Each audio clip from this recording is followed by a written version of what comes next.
Hello everyone, स्वागत है आप सभी का अनअकैडमी की केमिस्ट्री की क्लास में। मेरा नाम है Swati and a very very good evening to all of you.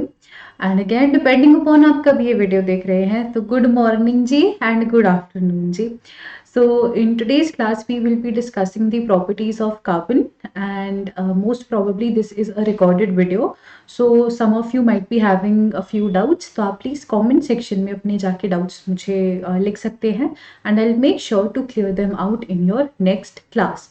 And the reason ये वीडियो रिकॉर्डेड है इस बिकॉज मैंने ऑब्जर्व किया है कि जो हमारी नॉर्मल वीडियोस होती हैं उनमें बातें आजकल ज़्यादा होने लग गई है, and because of it we are lagging behind थोड़े से सिलेबस में, तो इसीलिए एक दो वीडियोस आप सभी लोगों की ऐसे आएंगे, मतलब प्रीमियर्ड फॉर्म में आएंगे।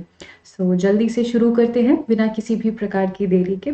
कार्बन की प्रॉपर्टीज़ के बारे में आज जिक्र होगा। कार्बन की प्रॉपर्टीज़ हमारी, जैसे कि उसका ऑक्सीडेशन कैसे होता है, या कार्बन कंपाउंड्स का एडिशन किस तरीके से होता है, बिकॉज हमने सब्स्टिट्यूशन रिएक्शन पढ़ लिया था एंड हमने कंबशन रिएक्शन पढ़ लिया था। उसमें हमने ये भी पढ़ा था कि किस केस में हमें क्लीन फ्लेम मिलती है, किस केस में हमें ब्लू फ्लेम मिलती है, किस केस में जो यूटेंसिल्स है they get blackened, and most of the things were covered.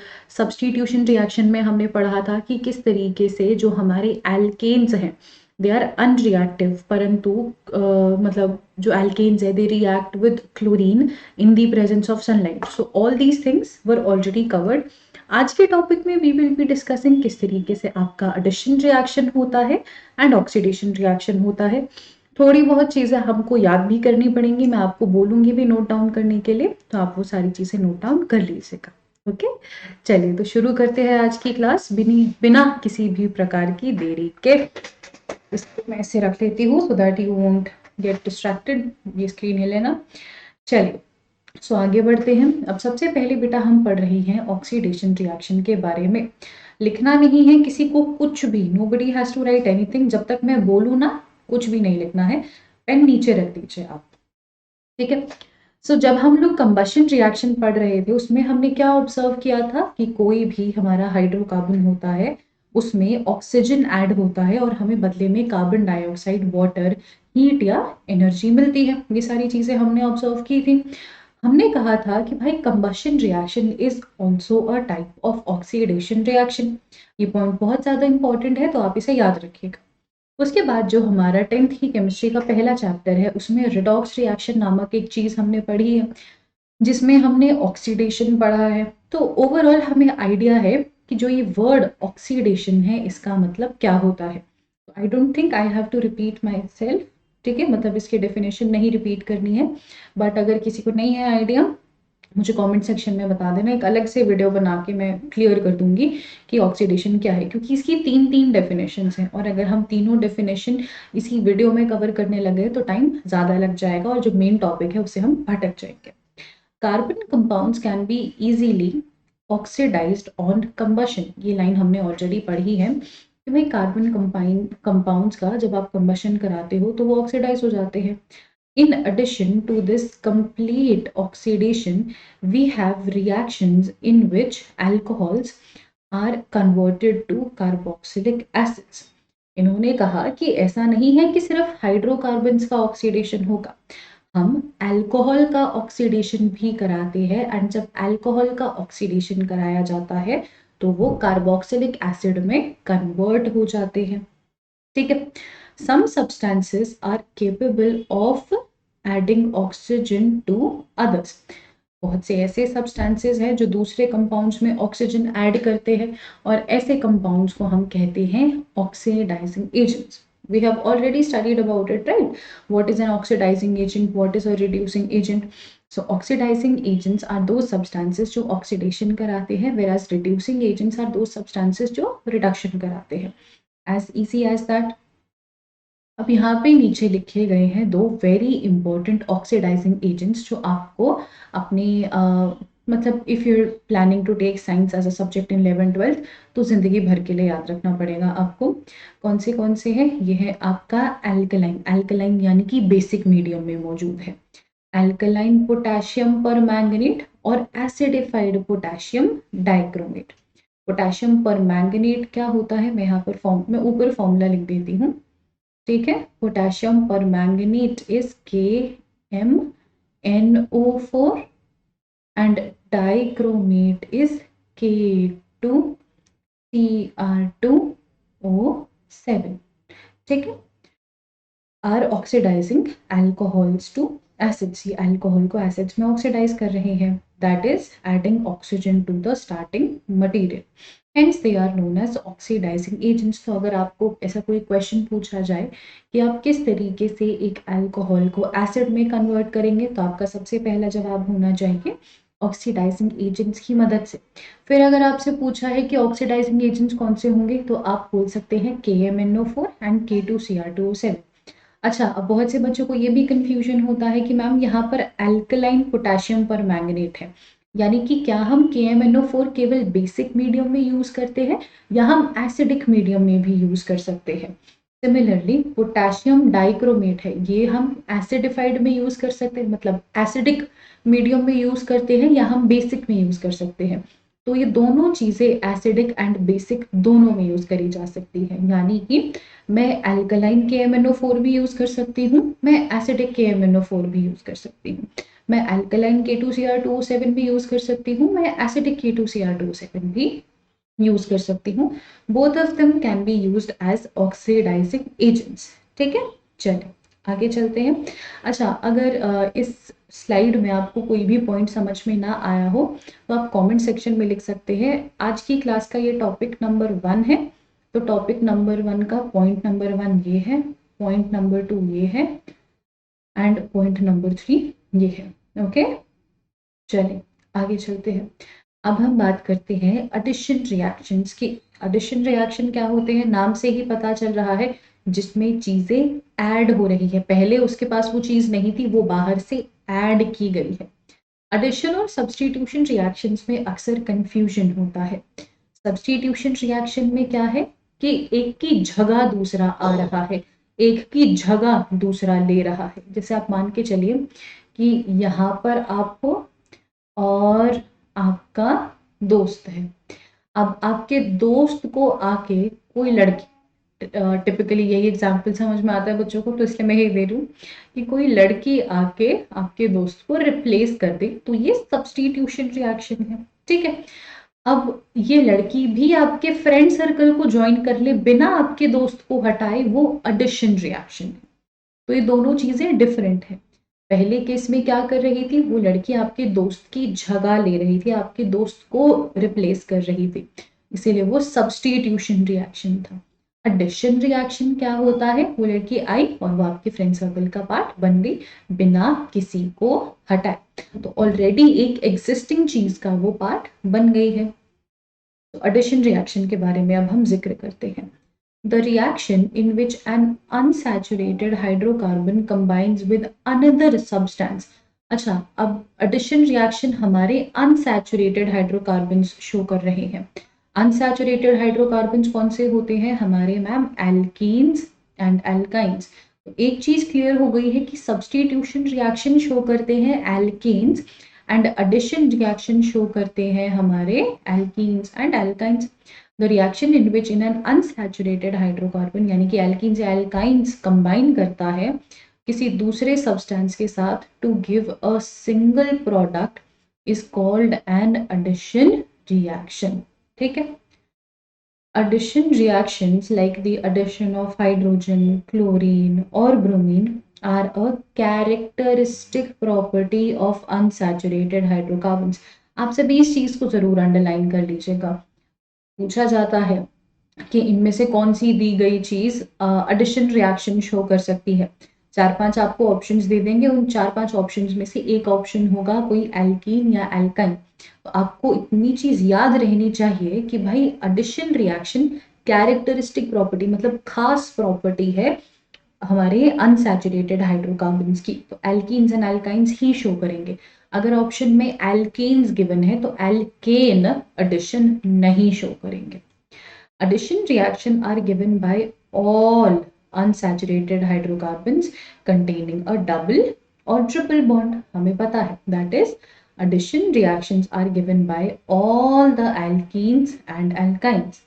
अगर आपको अपनी एनसीईआरटी में ये चीज़ें लिखनी है तो आप नोट डाउन कर सकते हैं, पर जहाँ कहीं पर भी लिख रहे हैं वहाँ पर नीचे से स्टार पॉइंट बना के लिख दीजिएगा कि सब्स्टिट्यूशन रिएक्शन, मैं शॉर्ट में लिख रही हूँ, आप लिख दीजिएगा substitution reaction are given by all alkanes.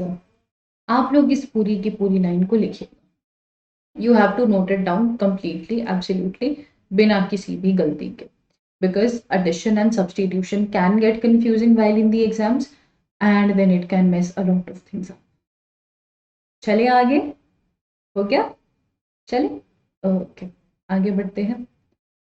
The addition of hydrogen to an unsaturated hydrocarbon to obtain a saturated hydrocarbon is known as hydrogenation. Definition सीधी पूछी जाती है, समझ नहीं आ रहा हमें what is hydrogenation? जब मैं किसी एल्कीन या एल्काइन में हाइड्रोजन ऐड कर रही हूं ताकि मुझे एक एल्केन मिल सके, उसको हम हाइड्रोजनेशन कहते हैं। ठीक है, जैसे फॉर एग्जांपल मेरे पास है इथीन, मान के चलते हैं, I have ethene, CH2 double bond CH2, इस पे मैं डाल रही हूँ हाइड्रोजन। ठीक है, अब ये जो रिएक्शन है ये मैं किसी चीज की प्रेजेंस में करवा रही हूँ। अब वो निकल भी हो सकता है, आपका प्लैटिनम भी हो सकता है, आपका पैलेडियम भी हो सकता है। सो सवाल ये भी पूछा जा सकता है कि हाइड्रोजनेशन के कैटलिस्ट कौन से हैं? So your answer should be निकल, प्लैटिनम, पैलेडियम। तो इधर क्या मिल जाएगा, CH3 CH3, मुझे मिल गया ये। So this process is known as hydrogenation. I repeat it again, मैं एक एल्कीन के अंदर हाइड्रोजन का एडिशन करवा रही हूँ कैटलिस्ट की प्रेजेंस में ताकि मुझे एक एल्केन मिल सके, and I am calling this process as hydrogenation. The process of hydrogenation uses nickel, platinum, palladium as catalyst. The process of hydrogenation is used in making of vegetable ghee. अभी तो नहीं आता है वनस्पति घी, जब मैं बहुत छोटी थी तो काफी बिकता था वनस्पति घी। ऑलमोस्ट हर हलवाई की दुकान में, हर घर में वनस्पति घी, हर दुकान में वनस्पति घी होता था। वनस्पति घी क्या होता है? वेजिटेबल घी। अब हमने वेजिटेबल ऑयल तो सुने हैं, जैसे सफोला हो गया, फॉर्चून हो गया, कहते हैं ना सनफ्लावर ऑयल, ऑलिव ऑयल, हमने ये सारी चीजें तो सुनी है, पर ये वनस्पति घी क्या है? वनस्पति घी बनाया जाता है आपके वेजिटेबल ऑयल से, क्योंकि जो नेचुरल घी होता है, असली घी होता है, दैट इज वेरी कॉस्टली। उसका करंट रेट शायद अभी 1500 या 1600 चल रहा है, इससे ज्यादा भी हो तो पता नहीं। 1 किलो इस 1500 1600 का, इतना ज्यादा कॉस्टली होता है हमारा normal ghee. So everybody can not afford that, तो इसीलिए उनके लिए एक मोर अफोर्डेबल वनस्पति घी बनाया गया था वेजिटेबल ऑयल से। But that ghee is not at all good for our health, it is very very very harmful. उससे बढ़िया तो बेटा पानी से रोटी खा लो, वनस्पति घी से ना खाओ। अब ऐसा क्यों है? देखिए, ये जो हमारा वेजिटेबल ऑयल है इसमें अनसैचुरेटेड बॉन्ड प्रेजेंट है। यहाँ पर आपको दिख रहा होगा बीच में एक डबल बॉन्ड प्रेजेंट है। इस वनस्पति घी का हाइड्रोजनेशन, इस ऑयल का, ये भी वनस्पति घी नहीं है, इस वेजिटेबल ऑयल का हाइड्रोजनेशन करवा के इसको मैं वनस्पति घी में कन्वर्ट करें। तो ये कन्वर्शन हुआ कैसे? एक सेकंड मुझे चेक करने दीजिए, मेरे पीछे छुप तो नहीं रही है चीजें, नहीं, बढ़िया चल रहा है। अब ये कन्वर्शन हुआ किस तरीके से? देखिएगा, यहाँ पर डबल बॉन्ड था, और जो ये वनस्पति घी है इसमें कहीं पर भी डबल बॉन्ड नहीं है, हर जगह सिंगल बॉन्ड है कार्बन कार्बन के बीच। आप इस वाले डबल बॉन्ड को पॉइंट आउट मत कीजिएगा, हम कार्बन कार्बन के बीच डबल बॉन्ड की बात करें। कहीं पर भी कार्बन और कार्बन के बीच डबल बॉन्ड नहीं है, हर जगह सिंगल बॉन्ड है। तो मैंने क्या किया, मैंने वेजिटेबल ऑयल का हाइड्रोजनेशन करा दिया और मैंने एक सैचुरेटेड घी बना दिया। मैंने अनसैचुरेटेड तेल से सैचुरेटेड घी बना दिया। अब दिक्कत क्या है अगर बना दिया तो? दिक्कत ये है कि जो सैचुरेटेड फैट्स होते हैं जैसे vegetable ghee are not at all good for health. हमारे जो दिल तक खून पहुंचाने वाली नसें होती हैं या जो कैपिलरीज होती हैं, ये उनको ब्लॉक कर देते हैं। अब आप मान के चलिए ना कि जब हम लोग खाना खाते हैं, खाना खाते टाइम हमारे विंड पाइप में जब छोटा सा टुकड़ा फंस जाता है तो कितनी बुरी हालत हो जाती है, खास खास के हम लोग पागल हो जाते हैं। तो इमेजिन करिए ऐसी इंपॉर्टेंट कैपिलरीज आपकी, ऐसी इंपॉर्टेंट वेन्स जो आपके दिल तक खून लेके जा रही हैं, उनके बीच में ही अगर ये घी आके इकट्ठा हो जाएगा तो दिल के ऊपर कितना ज्यादा जोर पड़ेगा to pump the blood, and इसी वजह से हार्ट अटैक, कार्डियक अरेस्ट या ऐसी चीजें होती हैं। तो जो ये सैचुरेटेड फैट्स होते हैं हमारे, they lead to a lot of health disorders, if you can say. They are available in the market under the name of Dalda. Dalda घी देखा है मैंने, ये तो मैंने पर्सनली देखा है, बहुत बिकता था डालडा, रथ एंड पनघट। दी एनिमल फैट्स, अब ऐसा नहीं है जो हम लोग नॉर्मली घर पे घी निकालते हैं वो कुछ ज्यादा अच्छा होता है, बट वो इससे थोड़ा बेटर होता है। जो घर वाला घी है वो भी सैचुरेटेड फैट है बेटा, बट वो इसके कंपैरिजन में एक बेटर चीज है जो हम लोग कंज्यूम कर रहे हैं। ठीक है, आ गया समझ में सभी के कि किस तरीके से हाइड्रोजनेशन करवाई जाती है, क्या प्रोसेस है। अब हम आगे चलते हैं। अब हम इस प्रोसेस को, इस एडिशन रिएक्शन को एक और जगह यूज कर सकते हैं। मान के चलिए, अभी कुछ भी नहीं लिखना है अगेन आपको। मान के चलिए आप गए स्कूल, आपको मैंने एक कंपाउंड दिया ए, आपको एक कंपाउंड मैंने दिया बी। मैंने बोला पता लगाओ ए और बी में से कौन सा एक अनसैचुरेटेड कंपाउंड है। तो आप किसकी सहायता लेंगे? आप लेंगे सहायता ब्रोमीन वाटर की। क्यों? पढ़ते हैं। Other substances such as chlorine, bromine also give addition reaction with unsaturated compounds। कि ऐसा नहीं है सिर्फ हाइड्रोजन ऐड कर सकते हो आप क्लोरीन ब्रोमीन भी ऐड कर सकते हो। The addition of bromine is particularly important because it is used as a test for unsaturated compounds। तो मैं unsaturated compounds को टेस्ट कर सकती हूँ ब्रोमीन के माध्यम से। तो मैं क्या करूंगी, ब्रोमीन को मैं यूज करती हूँ ब्रोमीन वाटर के फॉर्म में। A solution of bromine in water is called bromine water. तो जो ब्रोमीन वाटर होता है ना, उसका रेड ब्राउन कलर होता है, ईंट जैसा रंग होता है। नॉर्मल ब्रोमीन वाटर जो होता है उसका ईंट जैसा रंग होता है। बट जैसे ही उस ब्रोमीन वाटर को मैं किसी अनसैचुरेटेड कंपाउंड में डालूंगी, जैसे यहाँ पर मैंने एल्कीन में डाला, तो वो जो ईंट सा रंग था, वो जो रेडिश ब्राउनिश कलर था, वो गायब हो गया। वो जो रेडिश ब्राउनिश कलर होता है वो डिसअपियर हो जाता है।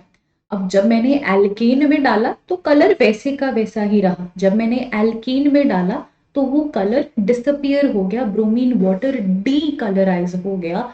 तो फिर उससे मैंने हिसाब लगाया कि अच्छा, तो जिसमें ब्रोमीन वाटर डी कलराइज हो रहे हैं वो मेरे अनसैचुरेटेड कंपाउंड्स हैं।